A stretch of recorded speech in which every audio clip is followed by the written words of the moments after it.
동그라미 29페이지 4번부터 보도록 하겠어요. 필지 먼저 해야지 내용이 나오니까. 그 필이라는 단어는 들어보신 적 있죠? 토지 등록단이잖아요. 그래서 지번이 부여되는 토지 등록단을 말한다 돼 있고, 그 획지라는 말은 이제 거기 중간에 첫 번째 줄 중간에 가격 수준이 비슷한 일단의 토지, 요거를 이제 생각하시면 됩니다.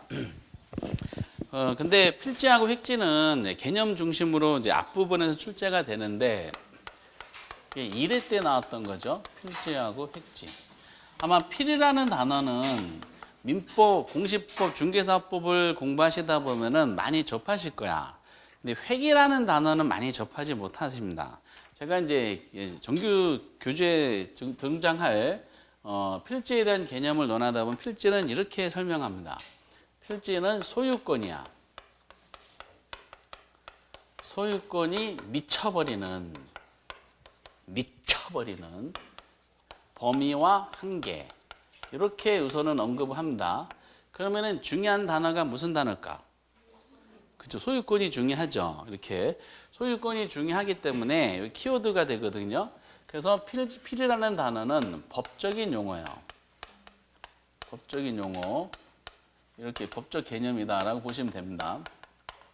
그리고 토지의 필지는 토지의 등록단위 이렇게 합니다. 옛날에 사회 때인가 보면은 그 지문이 지금도 가끔 모의고사에 접하실 텐데, 필지를 틀리게 낼 때 필지를 면적 단위라고 낸 적이 있었어요. 면적 단위가 아니라 뭐라고요? 등록 단위야. 그러면 등록 단위는 뭘로 등록할까? 토지는 1번 제곱미터, 2번 평, 3번 지번.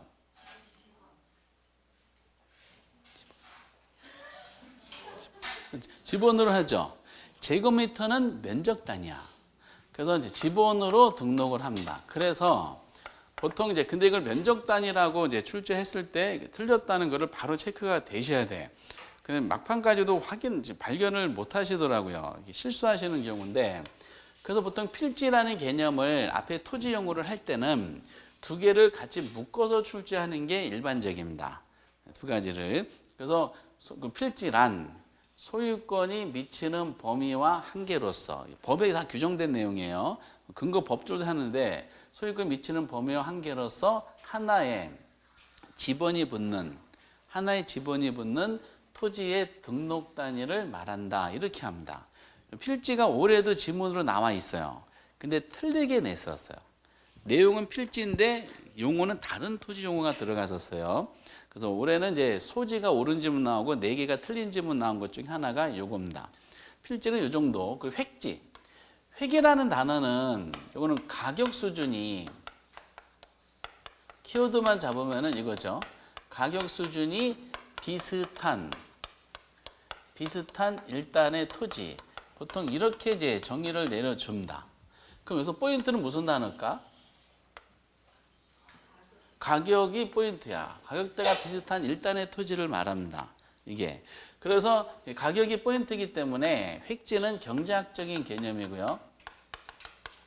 옛날에 이렇게 나왔기 때문에 저도 이렇게 쓸 수밖에 없는데, 획지라는 단어를 주로 다루는 분야가 감정평가예요. 감정평가와 관련되는 법률에 보면은 거기 획지 이런 말을 종종 써요. 그렇기 때문에 얘를 획지를 감정평가상의 용어다라고 얘기도 합니다. 감정평가상의 용어. 이렇게. 근데 작년 29회 때는 획지를 출제했을 때 틀리게 냈었어요. 올해는 필지를 틀리게 냈고 작년에는 획지를 틀리게 냈네. 아니야. 올해는 필지 개념을 옳게 해놓고 이거를 다른 토지랑 매칭식이 틀리게 나왔었고, 작년에는 어떻게 냈냐면은 비슷하다는 말은 그대로 집어넣었어요.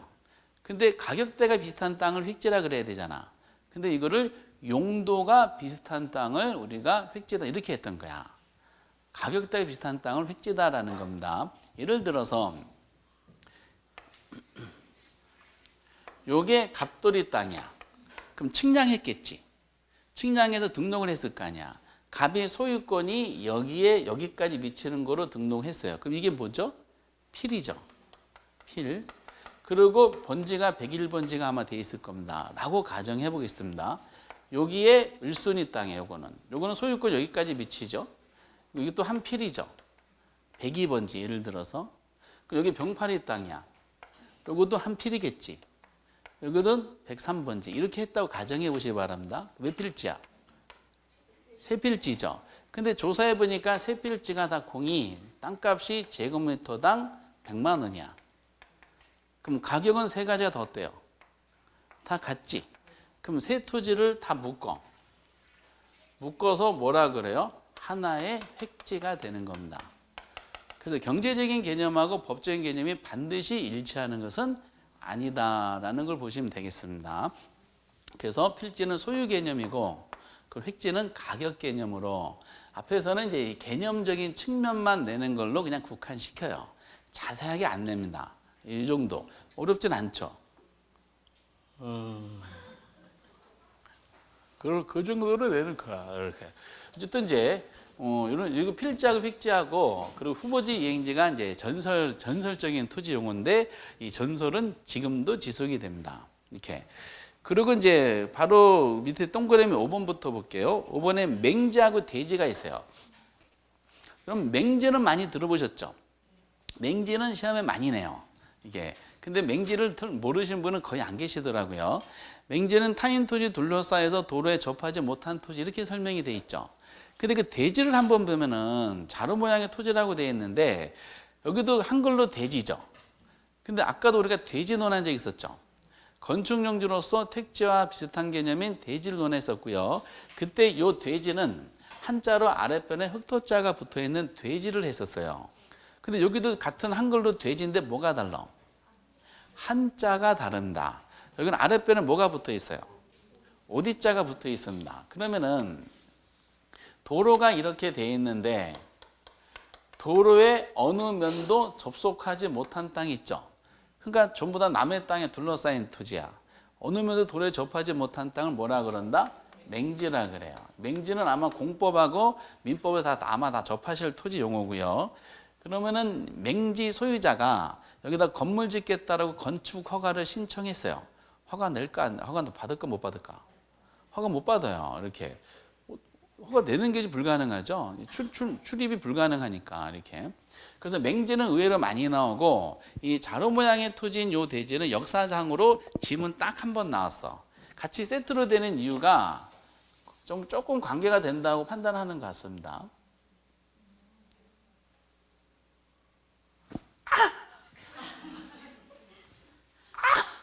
이렇게 되는 게 이게 돼지야.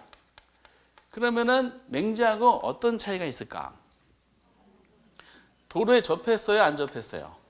접했대. 도로에 좁은 통로로 접한 겁니다. 대신에 이게 돼지가 되려면은 도로에 접한 부분은 좁은 통로로 접했긴 했지만은 안은 넓어야 돼요. 그러니까 모양이 뭐가 된다? 자루처럼 생겼다 해서 자루형 토지라서 자루대자 써서 돼지라고 그럽니다. 그래서 한자로 보면 그 대자에다가 아랫변에 오디자가 있습니다.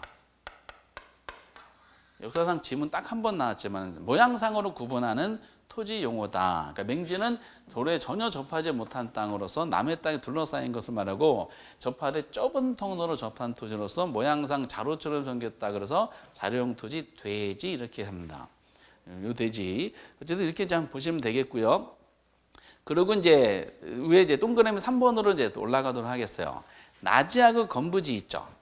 나지는 거기 개념 그대로 보셔야 돼. 토지에 건물 기타 정착물이 없고 이거 하나 자르고 지상권 등 토지 사용수를 제한하는 사법상 권리가 설정되어 있지 아니한 토지. 이거는 우리 법률에 규정이 되어 있는 토지 용어입니다.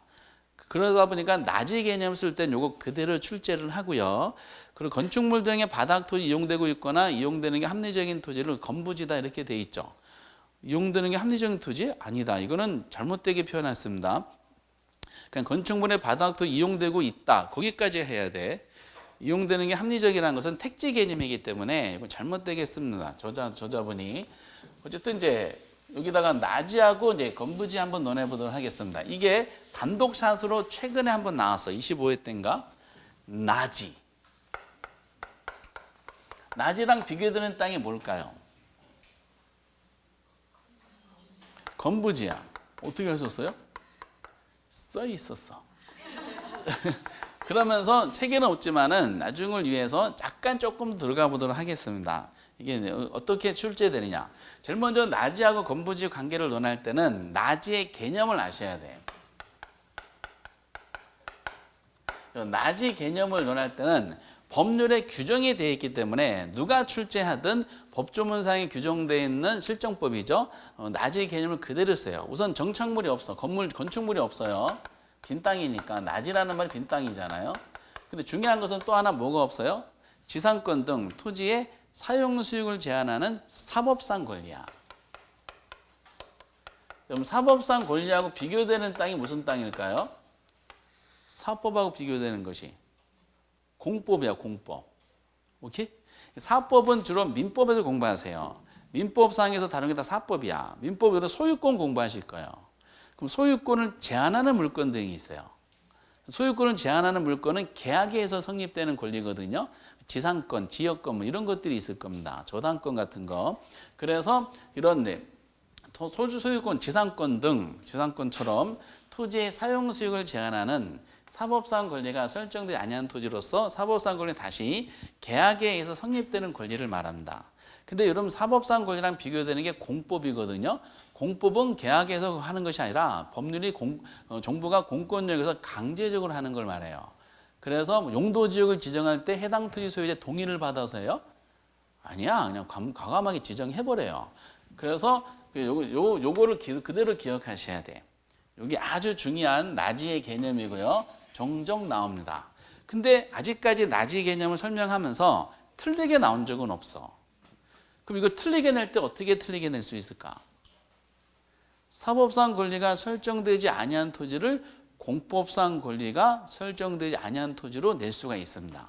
우리나라 토지 중에 공법상 권리를 받지 않는 토지는 존재하지 않는다고 보시면 돼. 공법은 하나의 숙명이야. 그리고 사법상 권리가 설정되지 아니한 토지. 이렇게 요거 하나 알아두셔야 됩니다. 오케이? 꼭 기억해. 책에 있는 거 그대로, 조문 그대로입니다. 이거 하나고요. 그럼 건부지는 무슨 뜻일까? 여러분들 건부지를 특별하게 암기 안 하셔도 이미 개념을 우리가 잡았어요. 부지란 말을 우리가 공부한 적이 있지 않아서요? 부지가 무슨 뜻이었어요? 그렇죠. 이거 기억하시네. 이게 네 발자국 하면 잊어버리는데 이거 일정한 용도로 사용되고 있는 바닥 토지를 우리가 건부지라 그랬죠. 그럼 여기 건자가 붙였어요. 그럼 뭐라고 해야 돼? 건축물로 사용되고 있는 바닥 토지. 이거를 그냥 일정한 용도에다가 건축 용도로 바꾸시면 돼. 건축물로 사용되는 바닥 토지야. 근데 책에 나온 것은 이미 건물이 들어선 땅을 건부지라 그러는데 건축물로 이용되는 게 합리적인 토지. 이거는 택지 개념입니다. 그래서 요거는 이제 책 자체가 이제 잘못된 겁니다. 어쨌든 건축물로 사용되고 있는 바닥 토지가 건부지야. 그래서 건부지에 대한 개념 정의는 특별하게 물어보진 않아요. 이미 건물이 들어선 땅이니까. 여기서 그 다음에 질문하는 게 책에는 없지만은 앞으로를 위해서 이게 좀 필요합니다. 용어적인 면에 좀 어려운 개념일 수가 있지만은 미리 예방조사 맞도록 하겠어요. 그러면 옛날에 이제 그 25회 때 나왔던 문제의 스타일인데 시장 가치. 어느 게 시장에서 선호도가 높을수록 가치가 높겠죠. 그렇죠? 그러면 시장 가치를 논할 때 이걸 원칙하고 예외적으로 구분해서 출제를 한다. 주로 원칙이 나오겠죠? 그러면은 나지가 있을 것이고 건부지가 있을 거야.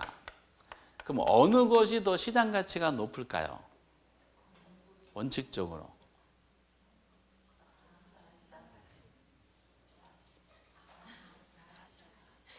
그렇죠. 나지가 더 시장 가치가 높아요. 문제 자체에 그렇게 출제를 했어요. 어떻게 나왔냐면은 나지가 건부지보다 시장 가치가 높은 게 일반적이다. 그 이유에 해당하는 토지의 특성은 이렇게 물어본 거야. 그러니까 토지의 특성에서 여쭤봤던 문제였었어요. 이미 나지가 높다고 깔아놓고 시작했어요. 그 이유가 나지는 빈 땅이지. 빈 땅이니까 그러면 토지를 이용하는 사람은 저 빈 땅이네. 저기다가 주택을 질 수도 있고 상가 질 수도 공장 질 수 있겠죠. 그러다 보니까 여러 가지 용도로 이용하고자 하는 수요자들이 많을 거 아니야. 수요자들이 많으면 소비자들의 경쟁 과정에 점점 가치는 높아지겠지. 그를 용도의 다양성 때문이라 그랬어요. 낮이는 다양한 용도로 이용할 수 있기 때문에 그만큼 다양한 용도 이용하고자 하는 토지 이용자들의 경쟁 과정에서 가치가 높다는 뜻이야. 근데 건부지는 이미 건물이 들어선 땅을 말하죠. 그러다 보니까 토지가 이미 이용이 결정이 돼 있어요. 그래서 이용적인 면에서 낮이보다는 가치가 좀 떨어지더라. 그래서 이용가치, 시장가치가 높은 것은 낮이더라는. 근데 예외적으로 낮이보다 건부지가 높은 경우가 있어요. 이거는 특정한 지역이야. 그래서 우리 시험에 나왔던 것이 옛날에 개발제한구역을 냈어요. 개발제한구역 그린벨트죠. 개발제한구역 안에 있는 낮이는 개발할 수가 없죠.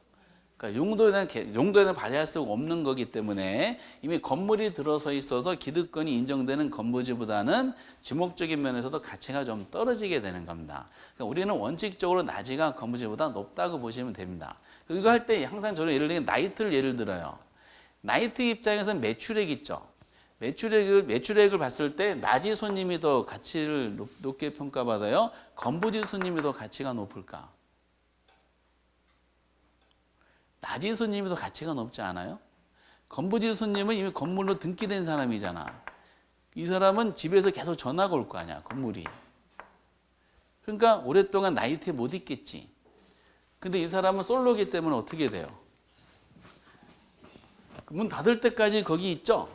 당신은 목동 낮이에요? 아이고 나는 노원 낮이에요. 그래가지고 우리 낮이끼리 한번 배틀 한번 해봅시다. 이런 식으로 해가지고 오랫동안 있기 때문에 매출액 증가하면 이게 더 가치가 높습니다. 요거는 어떻게 보면 상식적인 말일 수도 있는데 공부 안 하면 몰상식이 되더라고요. 이렇게. 그런데 시험에 나왔던 것은 그것이 아니라 이거였었어요. 그러면 건부지 입장에서는 낮이보다 가치가 떨어지는 거잖아. 그러면은 이걸 낸 거야. 건부지를 감정평가하는 겁니다. 여러분 건부지를 감정평가하는 것은 감정평가는 가격을 구하는 이론이거든요. 가격을 구하는 활동인데 건부지를 감정평가하는 것은 땅을 평가하는 거예요? 건물을 평가하는 거야?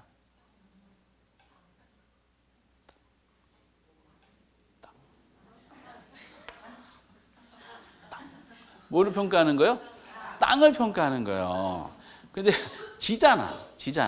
그러면 결과적으로 어떤 의미냐? 이게 토지가 있는데 지금 토지 가격이 얼마지? 요거를 평가하는 거예요. 그 나중에 감정평가 공부할 때 우리가 접하시겠지만은 감정평가 규칙에 보면은 감정평가할 때 원칙이 현황기준평가라는 게 있어요. 현황기준평가는 있는 그대로 행하는 평가예요. 근데 낮이가 아니라 건부지니까 건물이 부착이 돼 있을 거 아니야. 건물이 부착된 상태가 현황 있는 그대로거든요. 그럼 토지를 평가하는 평가사 입장에서는 건물이 있네. 그럼 건물이 토지 가치에 영향 미치는 거를 고려하는 게 뭐다? 원칙일 거 아니야. 그렇죠? 그럼 건물이 토지 가치에 부정적으로 미칠 수도 있고요. 긍정적으로 미칠 수도 있어요. 오케이? 여기까지? 근데 건물이 토지 가치 평가하는데 부정적으로 미치는 경우 있죠. 이거를 어려운 말로 건부감가라 그럽니다. 그리고 건물이 토지 가치에 긍정적으로 미치는 거를 뭐라 그랬어요? 건부증가라 그럽니다. 그럼 건부감가 증가란 말이 좀 어려울 수도 있는 거지만은 그러면 여쭤봤을 때 건부감가 증가란 말은 땅값에 대한 설명이야? 건물가에 대한 설명이야? 땅값이죠? 건물이 부착돼 있음으로 인해서 토지 가격이 떨어지는 것을 감가라 그러고 건물이 부착돼 있으면서 토지 가격이 높아지는 것을 증가라 그래요. 어느 게 원칙일까? 건물 감가가 원칙일까? 건물 증가가 원칙일까? 그렇죠. 정확하게 답변하셨어요. 감가가 원칙입니다. 야, 역시 한 분도 안 빠지시 전부 다 감가가 원칙이라 그랬어요. 이게 이제 얼마 전에 정답이었던 거지. 이게 원칙이라고 다 접하실 거야. 그런데 왜 그런지 아까 낮이 입장에서 시장 가치가 건물집은 높다 그랬죠. 그런 용도의 다양성을 발휘할 수 있기 때문이다라고 이유를 언급했어요. 그럼 건부지 입장에서는 낮이보다 가치가 떨어진다는 뜻이잖아. 그 이유가 뭐 때문이다? 건부 감가 현상 때문에 그렇습니다. 그래서 이게 원칙이야, 원칙. 시험에 이렇게 나왔어. 그런데 부동산을 이제 개발하는 사람이 토지를 개발하는데 건물을 지을 거 아니야. 신축할 때부터 건부 감가가 현상이 나타나진 않아요. 처음에 신축할 때는 토지하고 건물이 얘네들이 균형에 맞게 신축할 거야. 이거를 최요 이용 상태라고 언급할 거예요. 근데 문제는 뭐냐면은 신축할 때는 최유 상태로 해서 건물가가 나타나지 않게 쫙 최유 상태로 이용하고 있지만은 토지는 수명이 영원해요. 영속성으로. 근데 건물도 수명이 길어. 토지 좀 영속하진 않죠. 철골 콘크리트를 만약 구조상으로 제대로만 지으면 100년 이상 갈 수가 있어요. 근데 보니까 이 건물이 지어진 이 건물이 한 40년 정도가 경과됐어. 그러면 옛날에 신축할 때는 그 당시 주변 상황을 봤을 때 10층으로 건축했는데 이게 그 당시는 최유 상태라고 판단했어. 근데 40년 후가 되니까 이 지역이 막 개발되고 인구가 막 증가됐네. 주변의 건물들을 보니까 건물들이 한 100만 층짜리가 막 들어서 여기는 한 1000만 층짜리가 막 들어서 있어요. 막 토지를 이렇게 개발하고 있는 거야. 근데 이런 지역에 낮이가 있고요. 이처럼 건부지가 있어요. 그러면 이 해당 지역에 어느 것이 더 가치가 높을까? 당연히 낮이가 가치가 높지. 왜 낮이는 얼마까지? 100만 층만 지을 수가 있잖아. 근데 이거는 개발하고 싶어도 이미 건물이 들어서 있죠. 그러면 권리관계가 복잡하잖아. 그렇죠? 권리가 복잡하고 그리고 건물을 철거하는 과정 중에도 많은 시간과 비용이 들죠. 그러니까 낮이에 비해서 토지를 개발하고자 할 때 건물이 저해 요소가 된다는 뜻이야. 이렇게. 주변을 막 개발하고 싶어도 안 된다는 거죠. 때문에 건물 감가 현상이 일반적이다 보니까 낮이에 비해서 건물의 가치가 떨어지더라라는 거죠. 그럼 이거는 멀리 갈 필요도 없이 등기를 치잖아. 저도 집에 계신 그분이 있고요. 그분 입장에서는 제가 건물이 된다. 그럼 처음에 그분하고 제가 등기 칠 때는 건물가가 나타나지 않았겠지. 근데 그분은 집에 계신 분은 저에 대해서 지금은 건물 감가로 인식할까요? 건물 증가로 인식할까요? 그렇죠. 등기 치자마자 3일 지났더니 벌써 건물 감가 모습이 보입니다. 저가 저의 요소가 되는 거야. 이렇게. 본인이 행동하는 데 제약을 받아. 그래서 지금은 저를 그냥 아주 구박하고 있죠. 밥을 안 줘. 살이 쪽쪽 마르고 있어요. 그래서 이런 식으로 건물 감가가 지금 엄청나게 심해서 저를 철거하고 싶어 하더라고요. 새로 낮이로 만들어서 본인 낮이 상태에서 또 개발하고 싶나 봐. 근데 저는 철거당하지 않도록 하기 위해서 억지로 지금 강하게 하기 때문에 그분한테는 저는 처절한 건물 감가 모습으로 접하고 있습니다. 멀리 갈 필요도 없어요. 이게. 혹시 건물 증가로 대접하시는 분 계시나요? 안 계세요? 똑같네 저랑 이렇게 등등 불쌍합니다. 어쨌든 여기서 이제 낮이에 대해서 건부지랑 이제 짝꿍인데 정리하실 때 낮이 개념은 반드시 아셔야 돼. 이것은. 그리고 낮이하고 짝꿍이 건부지인데 건부지는 아까 부지 개념을 강조하는 차원으로 접근하면 되고요. 이미 건물이 들어선 땅이니까. 그리고 그 시장 가치가 어느 게 더 가치가 높다? 낮이랑. 건부지랑 비교할 때 그렇다는 거야.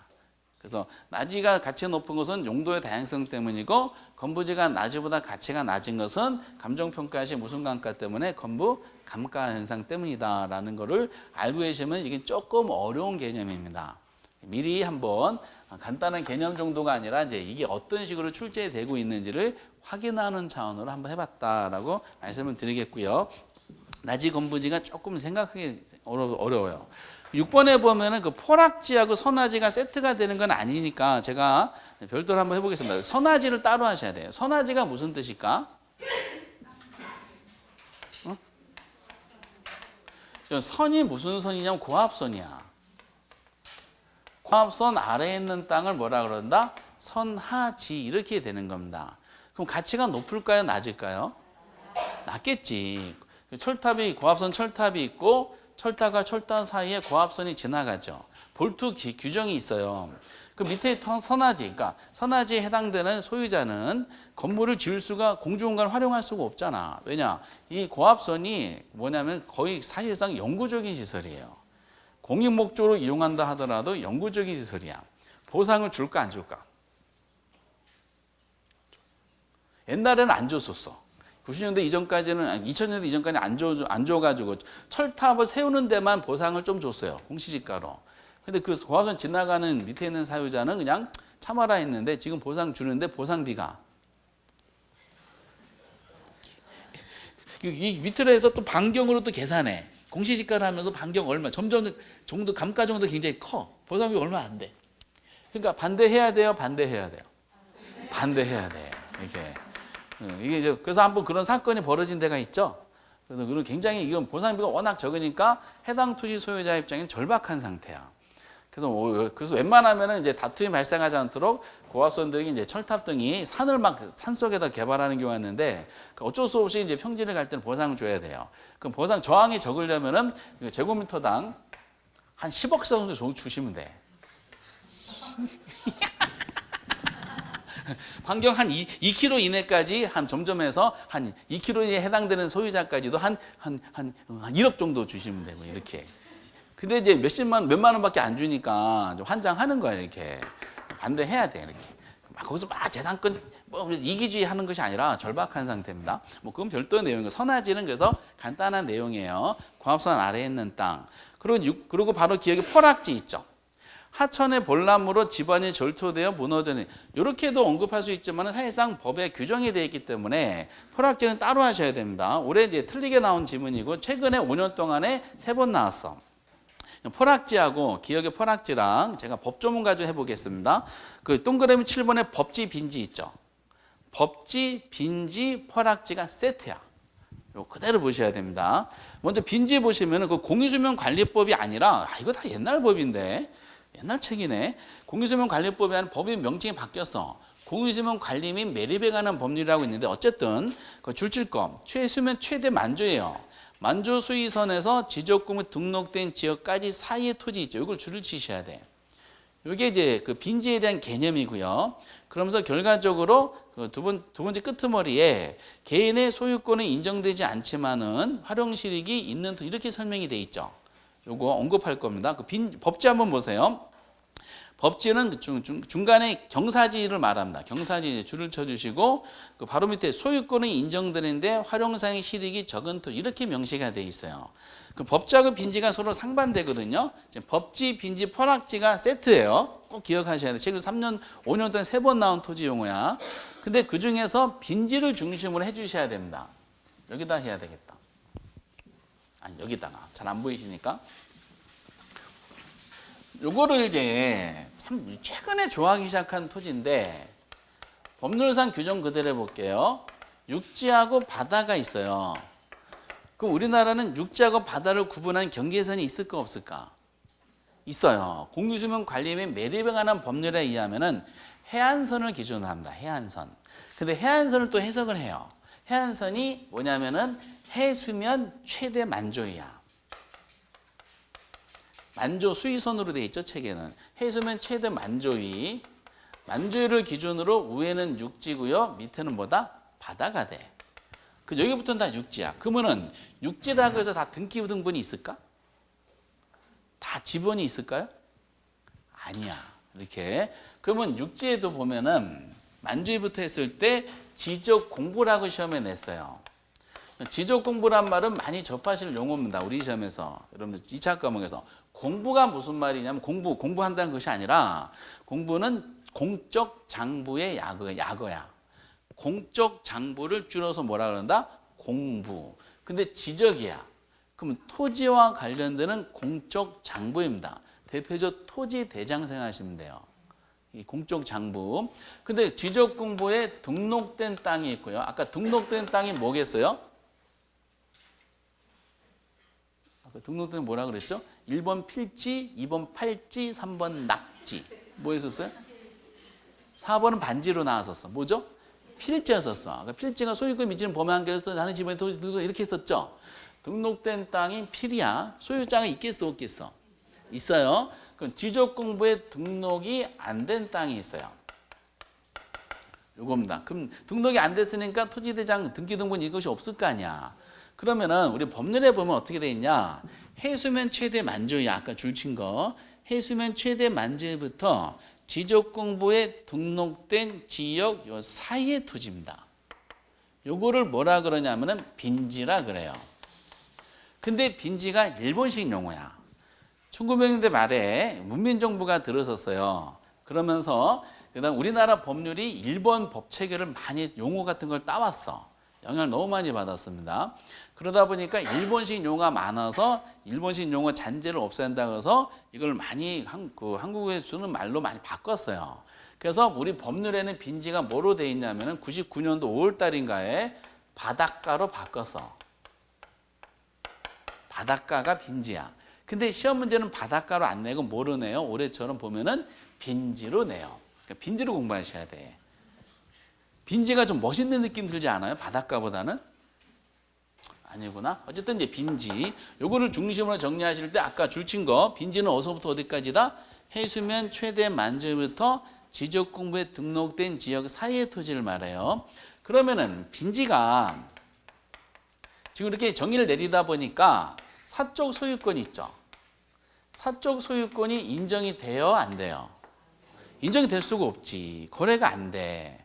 그러면 우리나라는 이거를 국토의 영역이라 그래서 영토 중에 하나라 그래서 국유재산법으로 국유주로 관리합니다. 이렇게 국가가 관리합니다. 그런데 이용 가치는 높아요, 낮아요? 이용 가치는 대빵 높잖아. 이게 해수욕장이에요. 모래사장이니까 해변이죠, 해변. 여기 여름날 이게 보글보글 하잖아요. 이렇게 등등. 그래서 개념을 알아두시면서 의미가 보다 보니까 당연히 등록이 안 된 땅이나 사적으로 인정이 안 되되 이용 가치는 높은 토지. 이렇게 이제 시험 문제가 언급이 되는 거야. 그런데 빈지를 놔둔 목적 중에 하나가 바로 위에 나오는 퍼락지야. 이 퍼락지가 되는 거를 방지하기 위해서 하는 겁니다. 이게 퍼락지를 되게 최근에 좋아하기 시작했어. 단독으로 나온 적이 있었어. 근데 퍼락지는 법에 공유수면 관리 및 매립에 관한 법률에 보면은 개념이 규정이 돼. 제가 규정을 그대로 적어드릴게요. 이제 전국 기본 수업 교재에 나오면은 거기에 개념이 나올 겁니다. 그러면 이제 퍼락지는 어떻게 규정이 되어 있냐면 법조문 그대로 제가 적습니다. 지적 공부에 등록된 토지가 물에 침식된 거야. 침식돼요. 이 물은 하천법상 하천으로 침식이 될 수 있고 바다에 침식이 될 수 있어요. 공유수면 관리 매립에 관한 법률에서. 근데 하천에 의해서 침식되는 경우는 많지는 않아요. 다 성토하면 되니까. 근데 요거는 주로 바다에 많이 침식이 돼요. 물에 침식되어서 수면 밑에 잠긴 토지. 요거를 뭐라 그런다? 이거를 퍼락지라 그래요. 그럼 아까 등록된 토지가 필요했잖아. 소유권이 있겠지. 그러면 물에 잠겨서 침식은 물에 잠겨버리잖아요. 그럼 퍼락지가 돼버리면은 소유권이 상실이 돼요. 소유권이 없어져 버려. 이렇게. 그러니까 마음이 상처를 입겠어, 안 입겠어? 있는 거야. 그럼 만약에 빈지가 바닷물에 잠겼어요. 퍼락지다. OX.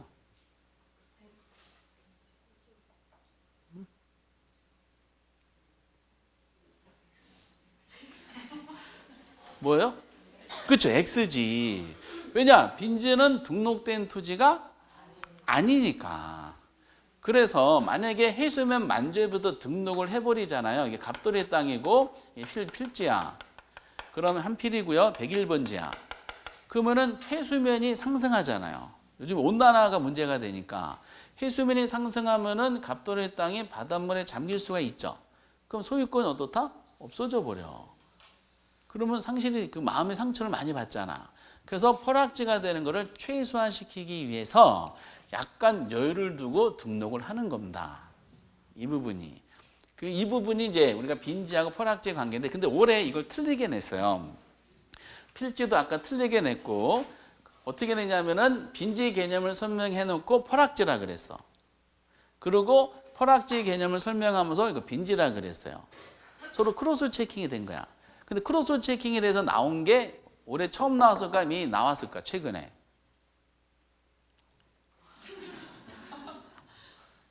나온 걸 또 낸 거야. 낸 거 또 내고, 낸 거 또 내고, 또 틀리고, 낸 거 또 내고, 또 이게 계속 반복이 되는 거예요. 이렇게 또 내고, 또 틀리고, 또 내고, 또 틀리고 이렇게. 그래서 이제 이런 부분들에 대한 논리. 그래서 빈지를 이제 기본 기준으로 삼아서 뭐랑 퍼락지랑 세트다. 이렇게 서로 의미가 달라. 그래서 포락지가 되는 방지하기 위한 차원에서 빈지 영역을 뒀다라고 하시면 돼. 근데 빈지가 하다 보니까 또 요랑 세트가 바로 밑에는 법지랑 또 관계가 되네. 이거 법법자야. 등록된 토지에 해당되는 거예요. 법지는 이렇게 돼 있어요.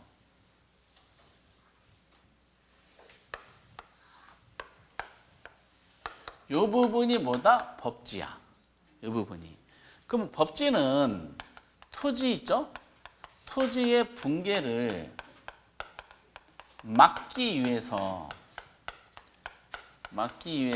경사지게 만든 토지야.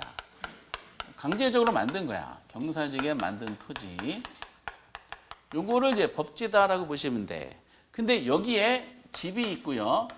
이 땅이 갑돌이 땅이고 밑에도 집이 있는데 이게 을술이 땅이야. 그러면 이 법지 부분이 있죠. 요거는 갑돌이 땅일까? 을술이 땅일까? 아니면 절반씩 나눠 먹을까? 어느 게?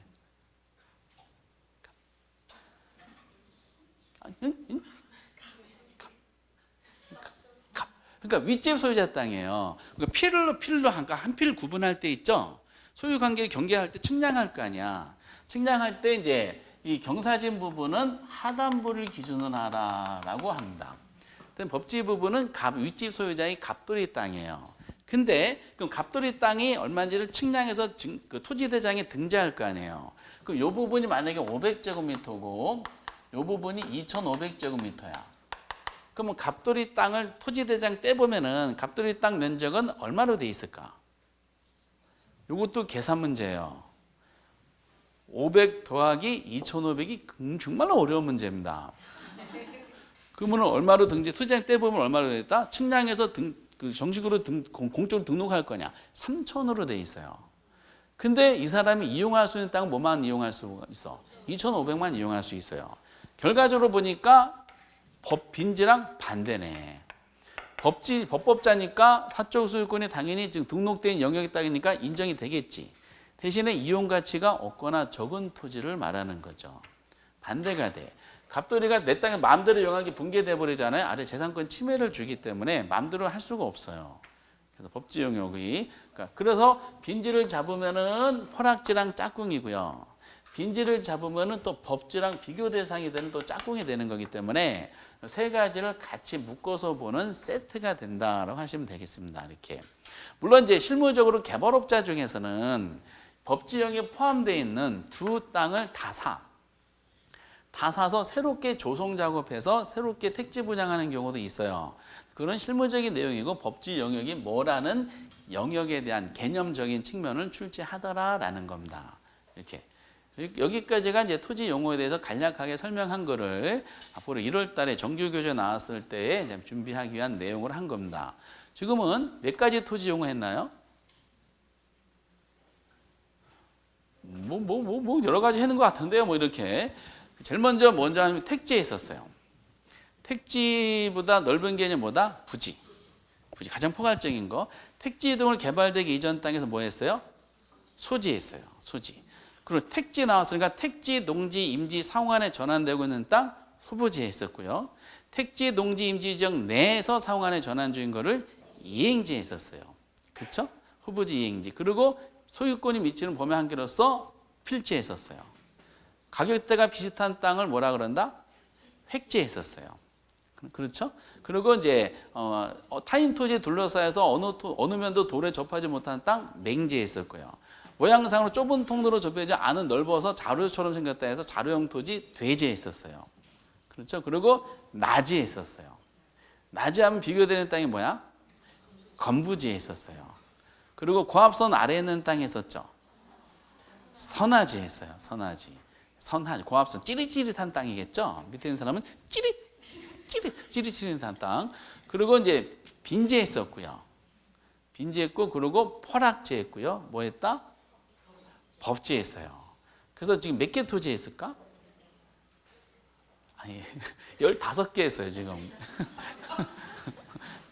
그리고 이제 뭐 정규교재 나면 여기다가 한 3개 정도 더 칠하면은 하나의 내용이 이제 완성이 되는 겁니다. 이렇게 기본적인 토지 용어들이 요겁니다. 내용은 지금 처음 접하셨으니까 야 저거 어떻게 하지 하는데 이게 난이도가 학급에 해당하는 문제로 나중에 느끼실 거야. 그렇게 복잡한 내용은 아닙니다. 그래서 두 문제 정도 지금 본 겁니다. 아까 지워졌지만은 부동산 개념하고 토지 용어 이렇게. 그리고 이제 30페이지 넘겨보시면은 토지의 특성이 쭉 나와 있어요. 토지 특성을 오른쪽에 아주 간략하게 언급이 되어 있기 때문에 지금은 이제 어떤 특성이 있는지만 말씀드리도록 하겠고요. 어느 게 강조되는지만 언급해 보겠습니다. 토지의 특성은 거기 이제 표가 그려져 있는데 토지 건물의 특성은 보실 필요 없어. 어차피 건물의 특성 나오지도 않아요. 토지의 특성만 가지고 하면 되는 겁니다. 토지의 특성이 이제 두 가지로 우선 나눠져 있어요. 이건 이제 어떤 거 앞으로 어떤 것만 공부하는지 확인만 해보도록 하겠습니다. 거기 뭐하고 뭐로 나눠져 있어요? 자연적 특성하고 인문적 특성으로 나눠져 있어요.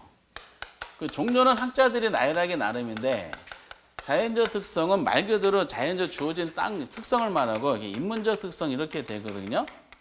근데 자연적 특성은 절대적인 개념이야. 절대고 그 불변이야. 그러니까 자연적 특성이 변한다고는 무조건 X야. 그리고 인문적은 사람 인자거든요. 얘는 이제 절대 비교해서 상대적인 개념이고 얘는 불변인 대비해 자연은 얘는 가변적입니다. 근데 그 자연적 특성의 종류가 학자들이 제시한 걸 다 나열하면 10개가 넘어요. 근데 국가고시는 공통적인 걸 중심으로 내거든요. 그 책 순서대로 보면 거기 부동성이 있죠. 무슨 뜻일까? 부동성은? 그쵸. 일반 동사는 인간이 힘을 가하면 얘가 이동되잖아. 근데 토지는 아무리 인간이 힘을 가한다 하더라도 토지의 위치 있죠. 위치는 이동되지 않는, 위치가 고정되어 있다는 뜻이에요. 오케이? 부동성. 한자 그대로. 그러면 이제 부동성에 대해서 우리가 뭐 세부적인 것을 나중에 정규교재 나오면은 부동성으로 인한 파생 현상에서 특히 중요한 걸 한 8가지 정도를 제가 적어 드릴 거야. 8가지 안에서 내용이 나오는데 그 8가지 내용이 본문에 다 나오는 거예요. 거의 대부분. 그래서 본문의 내용 모르는 상태에서 이거를 제시하는 건 힘든 것 같아서 책 이 기초서에 보셔도 내용이 거의 설명이 안 돼 있습니다. 다만 이 정도만 한번 확인해 보도록 하겠어요. 우리가 부동산을 한자로 어떻게 써요? 보통 이렇게 쓰지 않아요? 그렇죠? 그럼 이 단어가 부동산이란 용어가 옛날 조선시대 문헌 같은 데 보면 나와 있을까 안 나왔을까? 이게 조선시대 옛날 뭐 조선왕조 실록 뭐 개인적인 사료 이런 거 보면은 안 나와 있어요. 옛날에 조선시대 문헌 옛날 보면 토지 가옥 이런 식으로 나오지만은 부동산이라는 단어는 근대 용어입니다. 1908년인가 아마 일본 일제시대 때 우리나라 조선 토지 조사소용 하면서 일본 사람이 만든 용어예요. 이게. 근데 이제 이거를 랜드 있죠. 랜드가 토지잖아. 근데 건물도 이제 그 당시 같은 부동산 인식을 해서 일본 사람들이 요거를 할 때 가장 이제 두드러진 특성을 토지의 특성을 얘가 이제 움직이지 않는 성질이 있죠. 움직이지 않는 성질을 갖는 거를 토지의 가장 중요한 특성으로 봤나 봐요. 그래서 움직이지 않는 성질을 가진 재화라 그래서 부동산 이렇게 나옵니다. 그러면은 이 부동성의 반대말이 동성이잖아. 그 움직이는 성질을 가진 자를 뭐라 하겠어요? 동산이라겠지. 그래서 부동산하고 동산을 구분짓게 만든 결정적인 용어가 뭐다? 부동성이야. 그래서 부동성이란 단어가 이제 부동성에서 부동산이 나왔다 하시기 바랍니다. 어쨌든 부동성이 가장 근본적인 특성이고 책 순서는 거기 이제 그 다음에 뭐가 나왔어요? 부증성이 있지. 이 단어 그대로 하면 무슨 뜻일까? 증가할 수가 없다. 이런 논리죠. 양은 늘릴 수 없다는 거야. 일반 동사는 생산비를 투입하잖아요. 그럼 세상에 없었던 새로운 물리적인 양이 나와. 근데 토지는 아무리 생산비를 투입한다 하더라도 자연적인 면에서 토지의 물리적인 양은 절대로 늘릴 수가 없어요. 이 부증성에 대한 논리는 학문적으로 뭐를 잡았었냐면은 지구를 잡았어요. 지구체. 요거. 지구가 말 그대로 구형 모양이잖아요. 그럼 이런 형태로 이루어진 것을 물리학자들은 언제적 보냐면 45억 년 전부터 봐요. 45억 년 전부터 이 모양이 그대로 유지가 돼 있을까? 아니면 크기가 바뀌었을까? 그대로 유지가 된 겁니다. 이게 크기가 바뀌면 중력이 바뀌어가지고 궤도가 어떻게 대항해서 문제가 생겨요. 이 상태가 그대로 유지되고 있습니다. 그러면은 여기다가 생산비를 투입한다 해서 지구 땅덩이가 점점 이게 커져요? 안 커져. 아무리 생산비를 투입한다 하더라도 토지의 물리적 양은 절대로 늘어나지 못한다. 이게 뭐다? 부증성이야. 그래서 증가할 수 없다는 논리이기 때문에 이것이 주로 이제 그 수요 공급에서 많이 다뤄요. 증가, 생산과 관계되는 거기 때문에 이런 논리. 근데 그 29회 때 어떻게 냈냐면은 29회 때 박스를 쳐놨어. 박스에 4가지인가 아마 있었을 거야. 그럼 박스 안에 있는 내용과 관계되는 부동산 특성은 물어봤어요. 그 박스 안에 있는 게 앞으로 우리가 부정성의 파생 현상을 공부하실 내용이 들어가 있는데 그때 박스 안에 있는 내용이 부중성이 정답이었어요. 29회 때야. 여기 박스 안에 있는 이 내용이 29회 때 처음 나왔을까요? 이미 옛날에 다 나왔을까? 예를 들어서 12회부터 기준 삼았을 때 12회부터 30회까지 보는 과정 중에 딱 한 번인가 빼고는 토지에 관련되는 부동산 특성은 계속 나왔습니다. 한 번 빼고. 그러면 더 이상 낼 게 없어. 낸 거 또 내고, 낸 거 또 내고, 낸 거 또 틀리고, 또 틀리고, 또 틀리고 이런 과정인데 그러다 보니까 이 29회 때 박스 안에 있는 부중성을 도출하기 위해서 내용은 이미 다 과거의 기출문제에 다 출제했던 거야. 이렇게. 그리고 세 번째가 영속성이 있어요. 영속성은 일반 재화는 인간이 사용하면 동사는 점점 없어지잖아요. 마모되고 사라지죠. 그리고 시간이 경과되면 일반 재화는 썩어서 사라지잖아. 없어져요. 근데 토지는 인간이 아무리 사용한다 하더라도 그리고 시간이 아무리 경과된다 하더라도 소멸되거나 소모되지 않는다는 거야.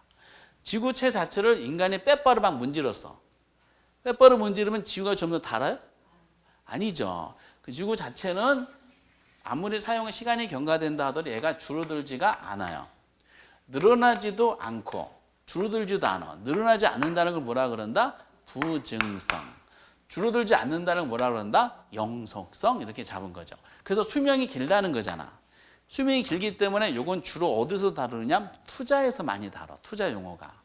그럼 투자 가치가 있어 없어요? 있겠지. 수명이 무한되다 보니까 땅을 사놓으면은 내가 땅을 가지고 있다가 필요할 때 일정의 임대 줘서 임대 수익 얻을 수 있잖아. 그리고 사라지지 않으니까 나중에 또 뭐 할 수 있어? 팔 수도 있어. 이 내용이 박스를 쳐놨어. 박스에 3가지를 집어넣고 이 관련되는 부동산 특성이 뭡니까? 물어본 것이 올해 30회야. 박스 안에 있는 내용이 과거에 다 나왔던 지문이 들어갔는데 이게 영속성이 정답이었었어요.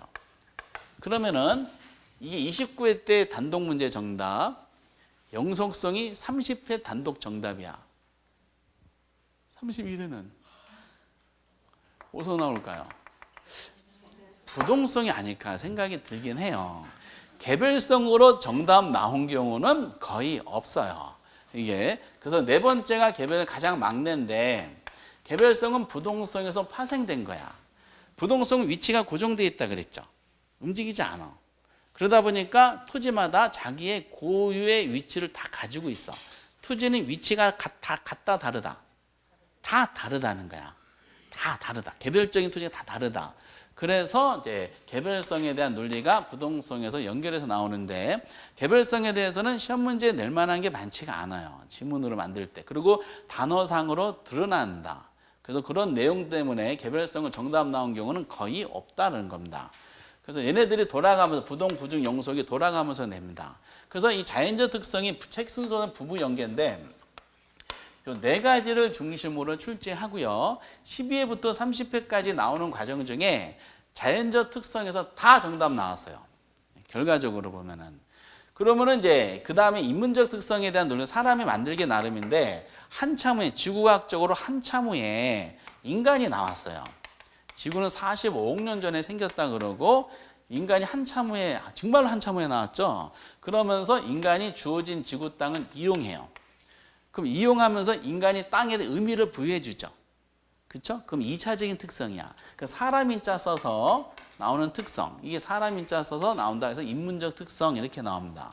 그럼 사람이 의미를 부여 나오는 인문적 특성도 결과적으로 보면은 만들기 나름이에요. 근데 그나마 시험에 나오는 거기 용도의 다양성이야. 이 정도. 용도의 다양성은 말 그대로 뭐죠? 토지가 다양한 용도로 이용할 수가 있다. 토지를 다양한 용도로 이용하는 누가 이용해요? 인간이 이용할 거 아니야. 이 땅을 농사 짓고 있다가 사람이 많네. 건물 질 필요가 있네. 그 택지로 용도를 변경해 주죠. 누가? 사람이. 이렇게. 용도 변경은 토지 수수로 바뀌는 거냐 사람이 부여해 주는 거죠. 그래서 그나마 용도의 다양성이 인문적 특성 중에 대표다. 그래서 사실상 부부 연계에 대한 파생 현상을 공부하시다 보면 거의 다 문제가 해결이 되고 인문적 특성 중에 거의 용도의 다양성 정도가 약간 서포트하는 식으로 언급하는 게 보통이다는 겁니다. 부부 연계 용 이렇게. 그래서 이제 이런 정도가 이제 있다. 특히 자연적 특성의 부동, 부준, 영소, 개별 정도가 있다는 내용만 기억하시고 그 다음 파생 현상은 설명이 안 되기 때문에 지금은 안 보셔도 돼요. 그래서 이런 다만 중요하다는 것만 아시면 돼. 자연적 특성 중심으로 이거를 정규 규제 나오면 1월 달에 자세하게 한번 해볼 예정입니다. 토지 특성은 이제 시험 때까지 계속 언급을 할 거니까 여기까지 하면서 이제 총론에 대한 부분은 이제 언급을 잠깐 했는데 부동산 개념, 토지 용어를 중심으로 해서 토지 특성이 이런 게 있습니다라고 소개만 했어요. 책이 그렇게 편집이 돼 있으니까. 그러고 나서 이제 페이지 36에 보면 경제론 해놓고 37페이지부터 아까 서두에 강조했던 주요 부분이 있었죠. 주요 부분은 아까 맨 처음에 뭐 했었어요? 수요공급 했었어. 수요공급에 대한 논리가 이제 37페이지부터 나옵니다.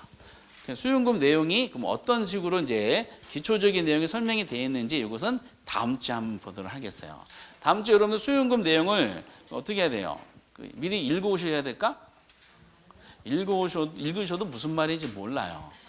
그러니까 이제 또 너무 간략하게 되어 있으니까 그냥 아무 생각 없이 예습하지 마시고 그냥 오세요. 오시고 아무 생각 없이 들으세요. 그리고 아무 생각 없이 그냥 가시면 돼. 이렇게 그냥 11월 12월 뭐라 그랬냐면은 아까 학원의 위치를 아는 게 제일 중요해. 오셨다가 어디 있지 찾다가 가셨다가 다시 또 까먹었는데 또 오셨다가 왔다 갔다 하는 연습이 있죠. 그것만 트레이닝 해주시기 바랍니다. 그래도 오늘의 주제는 다 잊어버릴 거예요. 딱 하나.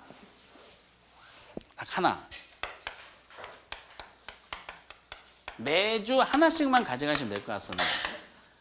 복합 개념의 부동산이 테마다. 아까 복합 개념 부동산은 몇 대 측면? 3대 측면. 법률적 개념, 경제적 개념, 기술적 개념. 법은 다시 몇 개? 2개. 협의하고 광의 부동산. 경제는 몇 개? 5개. 자산, 자본, 상품, 생산, 소비재. 기술은 몇 개? 4개. 자공이완, 그러니까 자연, 공간, 위치, 환경. 이런 식으로 해서 이 체계도만 보시면서 이런 게 있었구나라고 오늘은 요거 하나만 가져가셔도 됩니다. 그래서 오늘 첫 주, 전체 시즌의 첫 주, 첫 시간입니다. 그래서 이렇게 해놓고 오늘은 이제 이 정도 오리엔테이션 겸해가지고 간략하게 앞부분에 대한 소개를 했고요. 2문제짜리 하신 거야. 다음 주에 4문제짜리 중에 어떤 게 중요한 것이 기초 개념을 정리해 보도록, 소개시켜 보도록 하겠습니다. 여러분들 오늘 만나 뵙게 해서 반가웠었고요. 다음 주에 다시 건강한 모습으로 뵙도록 하겠습니다. 여러분들 감사합니다. 수고하셨습니다.